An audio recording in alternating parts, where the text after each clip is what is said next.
Hello, my name is Nicole Hartley Bradford, and this is the Radical Honesty Project.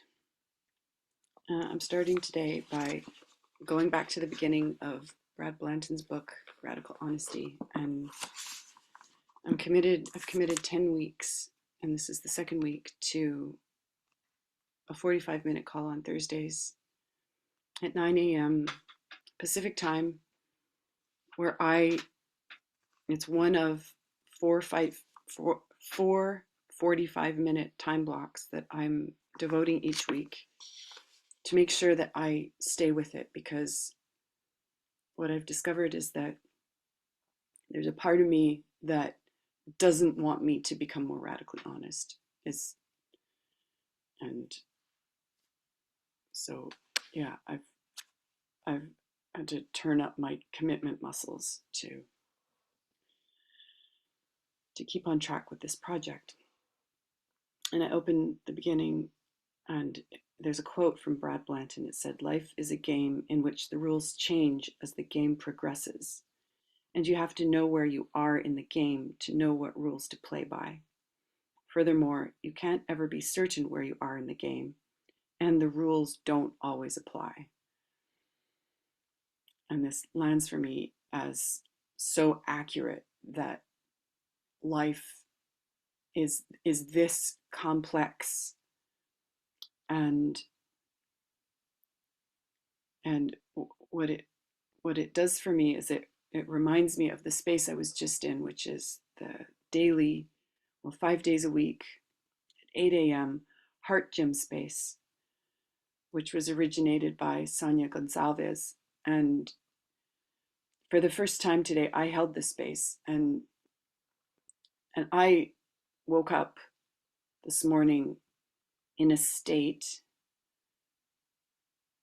where it would have been impossible for me to hold the space. And somehow I shifted bit by bit by bit into becoming the space holder for this space. And I'm glad I did, because through doing it, I got clear evidence that this is something I actually have a lot of competence about. But the gold from that space was this kind of move of slowing down and being honest about what I'm feeling and what I'm thinking. And that as I do that, I unfold myself into where I am in the game. Uh, and then I don't know about the rules, but where I'm in the game right now is when I'm in this state, and I would call this state my authentic adult ego state. I choose the rules. I choose what I can and what I cannot do. I choose what I want and what I don't want. And I'm able to take more radical responsibility for how I'm creating my life. And this brings me back to the purpose of this radical honesty experiment, which originated when I just started noticing more of the ways that I am dishonest. I would even say the ways I lie.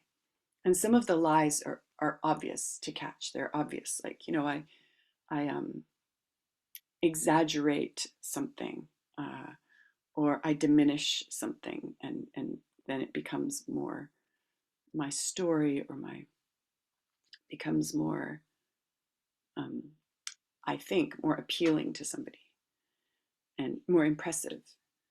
And then there are these lies where I keep in what I'm feeling. I numb it out. I act like it's not happening. And I do this because I am chicken shit. I'm chicken shit of what will happen if I am honest. And many years ago, I got a tip about authenticity that I love, which is at least I can be honest about my own dishonesty. I can be authentic about my inauthenticity. And yeah, and wow, just even as I paused there, I just saw so many things that I could say here to unfold the these layers into deeper authenticity. And one of them is that what I really think I need, what I've thought I've needed for about 4 years now, is to really get a intensive dose of radical honesty training. And I've been wanting to do this in a space where one of the trainers that has gone through Brad's trainer training um, process holds the space and brings these exercises to practice. And I reached out to Michael Allen Kolb, who is one of these trainers. I reached out to him a couple of times, but most recently I reached out to say, can can I, well, I had one proposal and we negotiated into another proposal, which was that I organize a radical honesty intensive, a 5-week intensive, where he holds space once a week and I hold space as an optional space, an optional additional space once a week, which then I would invite other people to who maybe for whatever reason couldn't make it to this space. And I'd turn around and deliver some of the exercises that he's delivered in this space so that I can practice twice a week for 5 weeks. And I made the poster and the write-up and I sent it out, and a lot of people were interested, but nobody signed up. And so he and I agreed that we'd put it off uh, until there were at least 8 people who wanted to do this space. So part of me recording this and part of my commitment to these 4 times a week spaces in the meantime is to get to the part where that space can happen. Yeah, and I'll be honest about why it can't happen until I do it that way, which is that I right now my income levels are such that I'm filling up an income pot so that I can go to another training, which is my my bigger priority, which is to be at a series of possibility management trainings in Poland in August. And as I say that, I notice I have this doubt that I will make it, this doubt that I will come up with that money. And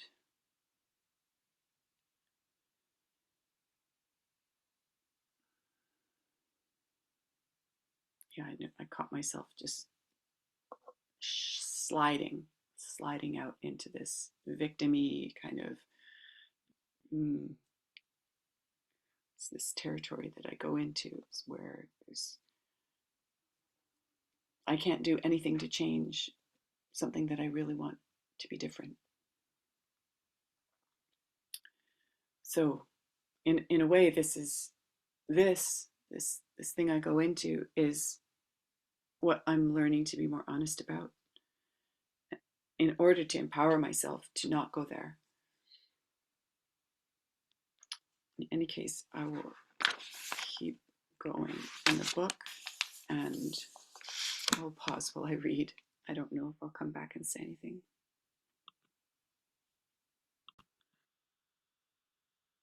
I want to say this out loud. I want to read out loud. The foreword to the first edition is by a woman called Marilyn Ferguson. Radical Honesty is a vital book, just as its author is a vital human being. It is powerfully healing. Yeah, I want this vitality and I want healing. That's me talking. I don't agree with everything Brad Blanton has to say, nor would he expect me to. His generalities frequently sweep too widely for my taste.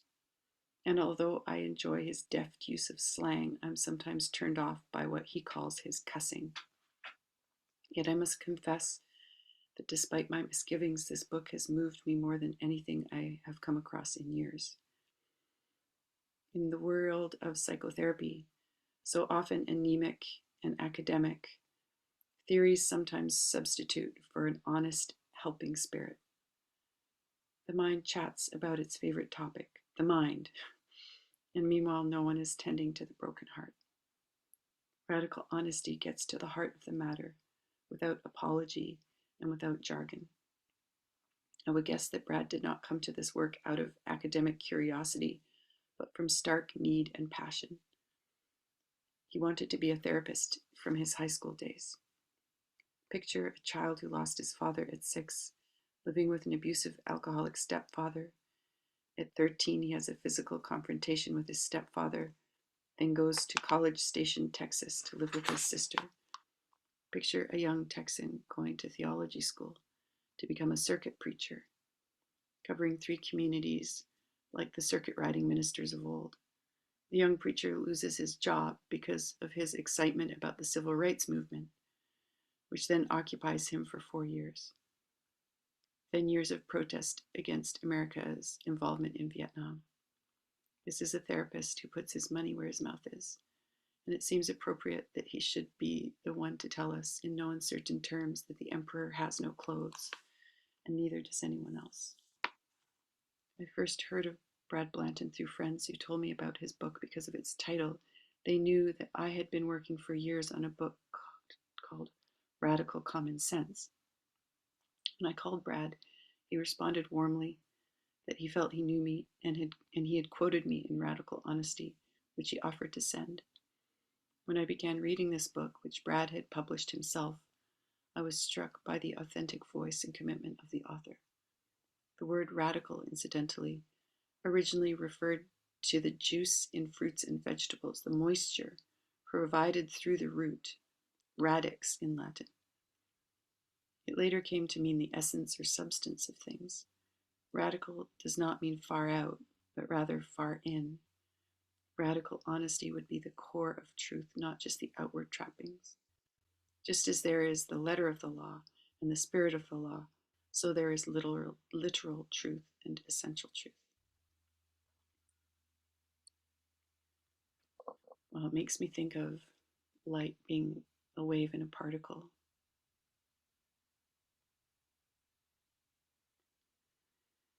And it reminds me of the flow of time and how literal truth can change, and essential truth is something else. Is more like the space in which a literal truth or a truth you can verbalize, I can verbalize, would be happening, and that I would need to stop and verbalize that. So then that's the particle. And then the wave is just when I keep going with living from my truth. Maybe this is, yeah. It is appropriate that Brad first decided to publish his message himself, to guarantee that the message was not muted or shaped or tamed by conventional editing. And it is appropriate that this book, having proven itself in the earlier edition, now finds a wider audience. If certain ideas or statements take you aback, read on, return to them later. Just as in a real dialogue, there are twists and turns and surprises. Brad Blanton is a bit of a holy fool, showing himself as a complicated, fallible person that we might forgive and heal the complicated, fallible people we are. This is a book for the subtleties of truth and how we get to be such liars in word and deed and by thinking with forked mind. Wow. Just got this picture of this fork, like this and that, right and wrong, good, bad. Be honest about this, be dishonest about the same thing this way. Like, yeah. In his great poem, An Ode on, on the Intimations of Immorality, William Wordsworth described the loss of innocence. From our infancy, when we are trailing clouds of glory, and as young children we are still open to the beauties around us, but as we grow old, the prison house of custom closes in, the color fades, and life becomes drab. Radical Honesty describes how we move from sensory awareness in the womb and the vivid experience of early childhood to the ever more abstract world of the mind with its worry, interpretation, beliefs, fantasy. The ocean of experience becomes the sea of suggestion. In an outrageous passage entitled The Truth About Why I Wrote This Book, the author shares his fantasy that someday people will talk about him as he and his wife Amy talked about Friedrich Nietzsche. I don't know if that's how you pronounce it. Stranger things have happened. Maybe radical honesty will become a generic term, a valuable addition to the toolbox of psychotherapy. It can't be too soon. Marilyn Ferguson.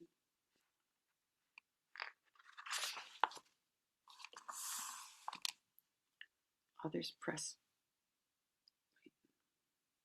Yeah, I'm going to read for a little longer. This is the preface by Brad to the first edition. This book is now being published by Dell, but I first published it myself. And the copyright in here is 1994, 1996, and 2003. First published it myself. Before I decided to self-publish, I submitted the manuscript of this book to many agents and publishers. It was accepted for representation and publication several times under the condition that they could tell me how to rewrite it. They would have all the power to say what was in it. They would keep most of the money I made from it. From their point of view, I was lucky they would even consider taking me on to straighten me out. In their opinion, this book didn't meet the standards of the publishing industry. As many agents and publishers have told me, this book is flawed. I quote too many people, and the quotes are too long. I mix literature with essay. I should decide whether I am writing a psychological self-help book or a socio-political commentary. They are two different things. I say, bullshit. They are not. They are intimately related. Nevertheless, I'm really grateful to the agents, editors, and friends who have taught me so much about writing these past 5 years. I spent almost 2 years writing proposals for publishing companies in which I had to say what this book was about, and it helped me enormously. It also helped me get clear about who I am and what I have to say and how I want to say it differently than I'm supposed to.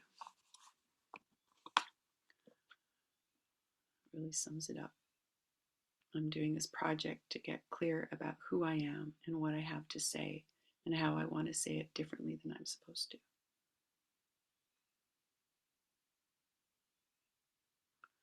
This book is a hodgepodge of historical sociological essay, adventure stories, personal stories, advice column advice, how to do it manual, poetry, and psychological theory and practice. This is a self-help book for a world of human beings who are on the brink of destruction or rebirth.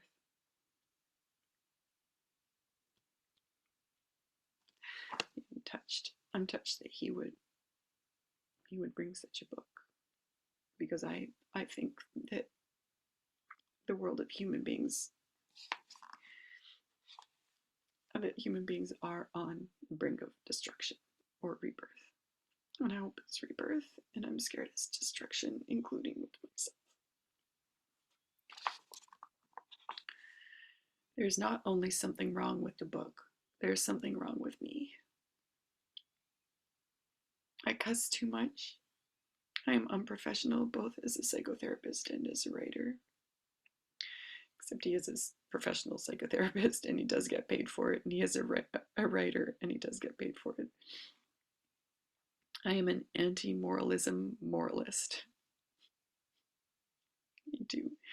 And I write righteously indignant diatribes against righteous indignation. I contradict myself. I have great ideas and a lot to say, but I'm not much of a writer. I don't learn to control myself and do what is required. I feel sad because I did learn to control myself and do what is required, and I'm wanting to undo that. Unfortunately, or fortunately, this messes the heart of what I have to offer the world. I'm really a kind of pathetic person, careening down the road of life, battered between pillar and post, bouncing from God knows I'm sorry to fuck 'em if they can't take a joke. I feel sad because I relate to being a kind of pathetic person careening down the road of life, battered between pillar and post. But yeah, what would my quotes be? Something like, God knows I'm sorry, and fuck 'em if they can't see that I was just trying to bring love, bring clarity, bring possibility. I was a lower class boy, he writes, who made it big in the middle class world. As a middle class girl who did not make it big, even in the lower class world. I'm not impressed with either one of those provincial states of mind. I don't have much respect for other cultures either. Bullshit abounds everywhere the world over, as far as I can tell. When I am in Rome, I do not want to go to the goddamned. I don't want to do as the goddamned Romans do, because they are just as fucked up as I am, or worse. This I relate to. The same for anywhere else, and the same for the publishing industry. I'm good at mixing worlds and then unmixing them again, but differently. I love learning, even though I am a slob about it. I consume information from many sources.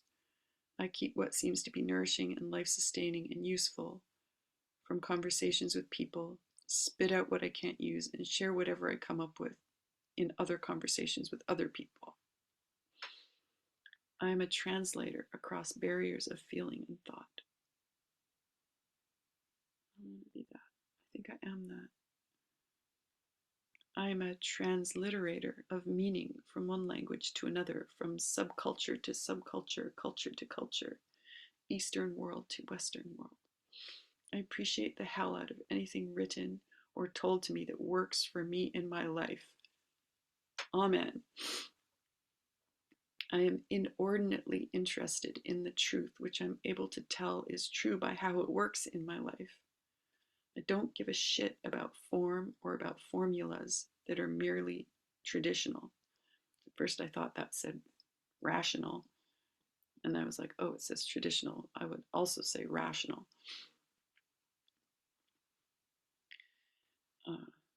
In that sometimes things make sense in your head, but then when you apply them in life, they don't make sense. I'm not impressed with the argument that unity of form maximizes communication, nor that it is what causes books to sell. Yeah. So I published this goddamn thing myself. After selling out the first printing, I was approached by a whole bunch of publishers and eventually signed a contract with Dell. Now together we are offering this flawed piece of work to the world. If you're standing in the store reading this and don't want to buy it, put the son of a bitch down so somebody who might buy it can pick it up and look at it. Okay.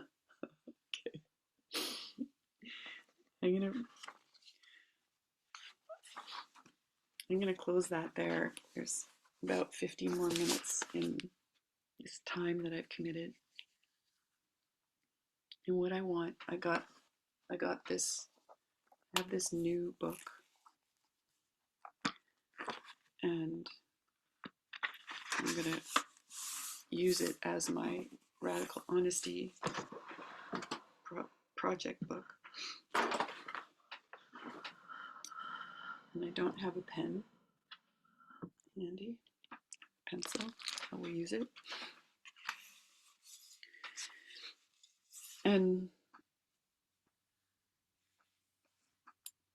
in Heart Gym this morning, I came up with this experiment. And this is the experiment I'm committing to, which is catching myself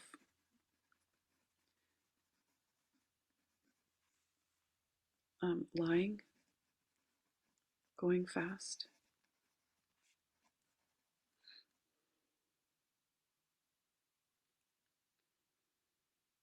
Just stop to check if something was there that I was going fast to get away from. And this is the experiment. And it's like catching myself lying or going fast and slow down, like pause, and check what's really going on.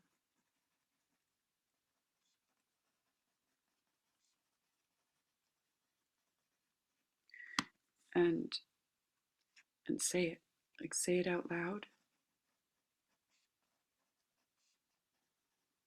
If someone's there or not.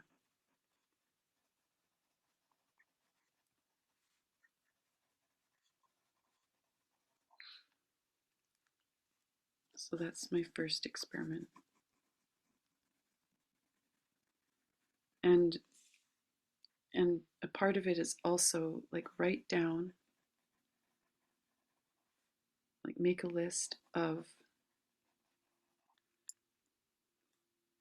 like what I lie about, including what I withhold about.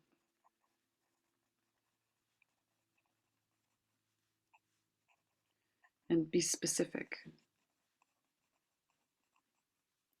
Like take notes about what I discover about what I lie and withhold about. So I'm gonna do it now. Like as in my experience of sitting here at this desk, committed to this project with the Zoom meeting open and the record button going.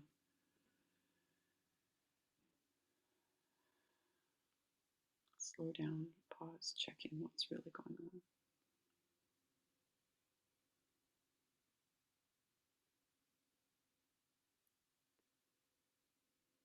I feel this subtle joy. It's like relief. It's like, oh, I'm doing it. I'm finally fucking sitting down and committing. And I was going to say, and creating. And then there was this kind of sadness,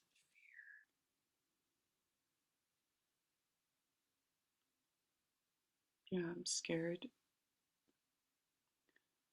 I'm scared that anyone who sees this video will think, oh, she's just trying to, I don't know.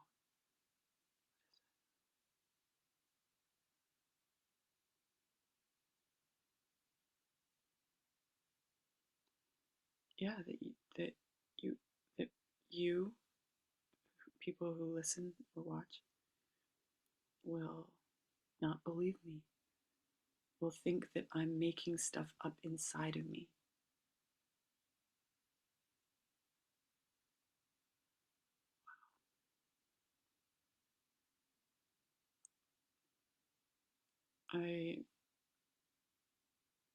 There's this joy and fear to discover that fear. I'm going to write it down. Fear that others will think I'm making things up.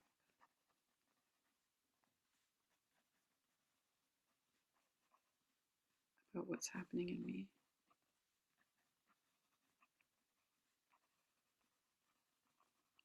And it's like kind of, I get flashes of being told things like, you just want attention. And then being so defensive about it. It's like, yes, I want attention. What the fuck's wrong with that? And I don't just want attention. I want attention for this purpose. And and yeah, also the sentence, you did that because, and I'm just like, it's like yes and no, and it's just not so simple, and the person's just like declaring that how they think I am is how I am. Makes me think of uh, this this story I love, this fairy tale I love called Tatterhood, where, how do I make this short? Where maybe I don't make it short. Yeah, here you go. I wanted to tell this story. It's so relevant. There was once a king and a queen, and they had everything except what they wanted most, which was children. And the queen didn't conceive and didn't conceive and didn't conceive. And finally, she went into the woods where there was a woman who lived in the woods who was known as a witch. And she said to the witch, what do I need to do so that I would conceive a child? And the witch said, take a bucket of water from the spring near your home and wash yourself in it. And throw the bucket under your bed and go to sleep. And in the morning, you'll find 2 flowers have grown under your bed, and pick the beautiful flower and eat it. And whatever happens, do not eat the other flower. And so the queen did this. And in the morning, after she'd washed herself and thrown the water under her bed, she did find 2 flowers. And one of them was clearly the beautiful one, and she picked it and ate it. And it was so delectable, so impossibly delectable, that when she finished eating it, she couldn't stop herself from picking the other flower and eating it too. And soon she realized she was with child. And she gave birth to this creature with black hair that stuck out in all directions, and who had this voice that just filled the air. And the queen was like, oh my god, I can't believe that, like, if you're really of me, I have no idea what to do with you. And this little girl grew up. She started walking really early, and she started just running around, and she would never sit still enough to have her hair combed. So the queen got a cloak for her with a hood to cover her hair so that this mess wouldn't be seen. And she took up this wooden spoon, and she befriended a goat, and she would ride this goat, and she'd be brandishing her wooden spoon, fighting dragons and making a massive hubbub. And they called her Tatterhood because pretty soon her hood would be in tatters, and it was really this kind of identifying feature. And one day the queen said to Tatterhood, like I don't know what to do with you. And Tatterhood just stopped and looked at the queen and said, don't worry, mother. One is coming after me who will make your heart overflow with joy. And soon the queen discovered she was with child again, and this time she gave birth to a golden, blue-eyed, blonde-haired, exquisite, beautiful textbook child. Just, she slept through the night. She nursed on the schedule. She didn't cry out. She just enchanted everyone who saw her. and they named this daughter Belinda. And when Tatterhood and Belinda were teenagers, their father, the king, died, and their mother, the queen, um, took over as sovereign, and some local witches, kind of moved into this tower for uh, a week or so during a certain part of the year that was auspicious to them, and they just flew in.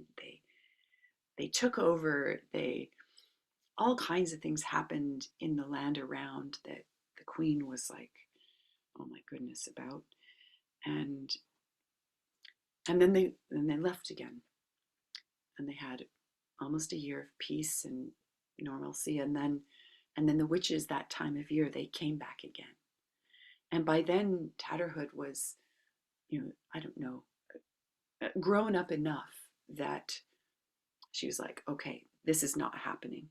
This is not happening again. And she told her mother, keep everyone behind locked doors. I'm going up to the tower and I'm going to take on these witches, but just keep everyone away. And so her mother said she would. And Tatterhood went up into the tower, and between her and her goat and her wooden spoon, she started batting the witches out. And she's like, you will not be here. You cannot be here. This is not, you cannot be here. And just as she was running for the last witch, the door opened and Belinda came in and said, Tatterhood, what are you doing? And the last witch cast a spell, took Belinda's head, replaced it with the head of a donkey, and flew out laughing. And Tatterhood was irate. She went down, she found her mother. She's like, you didn't follow my instructions. Look what happened. And there was her beautiful sister with the head of a donkey. And the mother was just so devastated. She's like, oh my God, this is accurate. I did not follow the instructions. I did not stop Belinda from going up into the tower. And, what do I need to do? Like you banished the witches. So clearly I need to find out from you what I am to do. And Tatterhood said, outfit a small ship that I can sail myself with a month's worth of provisions.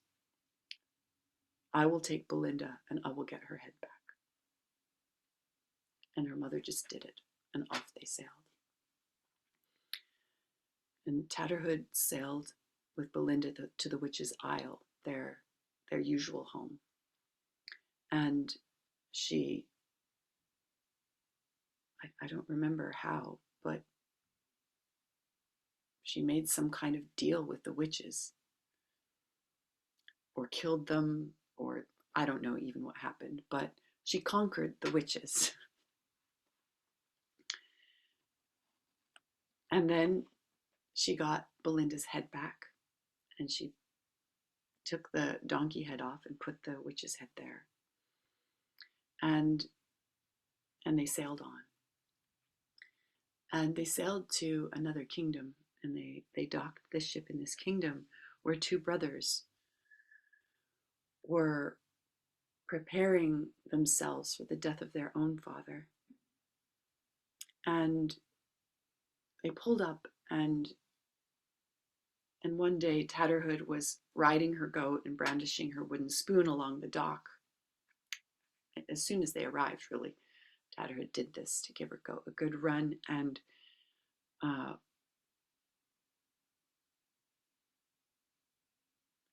also Belinda went out and stood in the fresh air for a while. And Belinda stood out in the fresh air first, remembering how it goes. And one of the princes saw her and just completely fell in love with her. But didn't approach her, and just went away. Maybe he did approach her. In any case, one prince fell in love with Belinda. And then he sent he sent a messenger down and said, will you and your sister come and dine with us? And this is when Tatterhood was out going back and forth on the dock. And he said, who is the captain of this boat? And she said, I am. And this shocked messenger said, the princes are inviting the company of this boat to dine with them in 2 days.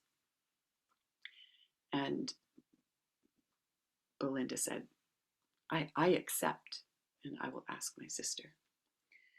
And she went in and extended this invitation to Tatterhood, who said yes also. And the next day, this trunks full of finery were brought to the boat, dresses and jewels and makeup and corsets, and Belinda was trying everything on for the rest of the day and into the next, and soon it was going to be time for this banquet. And Tatterhood hadn't tried any dresses on. She certainly wasn't interested in the makeup. And Belinda said to her, won't you do something about your tattered hood? Won't you comb your hair? And Tatterhood said no. And then a company came down to escort the two princesses to the castle. And they were each brought a beautiful horse. And Tatterhood said, I will ride my mount. And she rode the goat. And the prince who had fallen in love with Belinda rode beside Belinda. And his brother, the other prince, had agreed to ride beside Tatterhood. And he had agreed this when he found out from Belinda that she could not be married until her older sister was married. This was the custom of the land, and it would do her sister great dishonor if she married first. So she would follow the custom of the land. And the prince had asked his brother, will you help me find a match for this unruly wild sister who probably nobody will want? And the brother said he would do his best. So he ended up riding beside Tatterhood and looking at her. And he had heard the stories of her and the witches. And he said to her, how is it that you who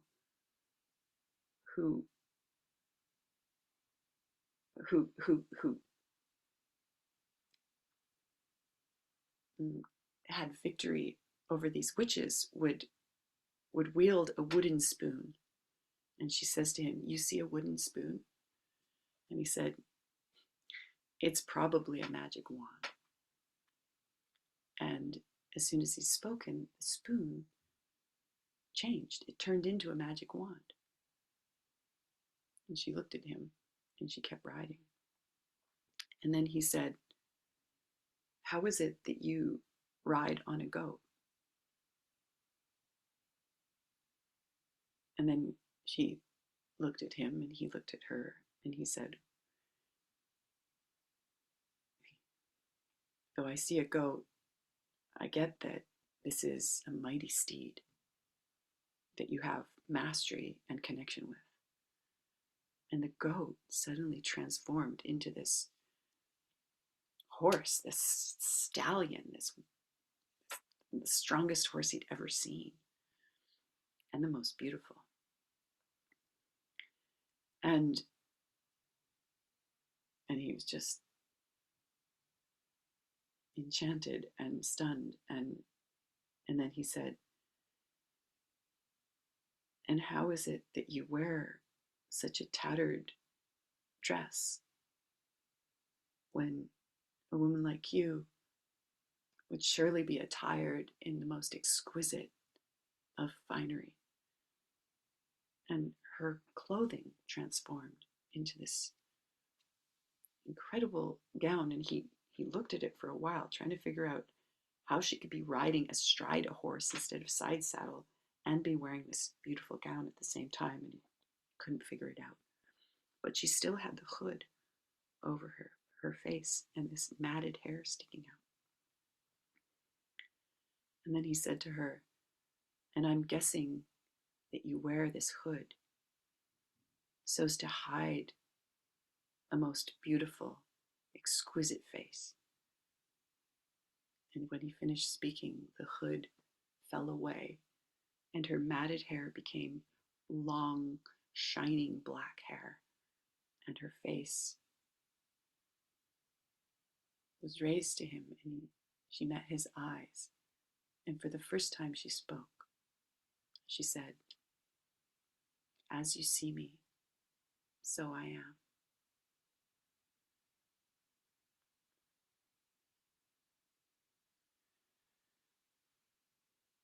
And this has been 2 more minutes longer than 45, which I agreed to, and I will close the space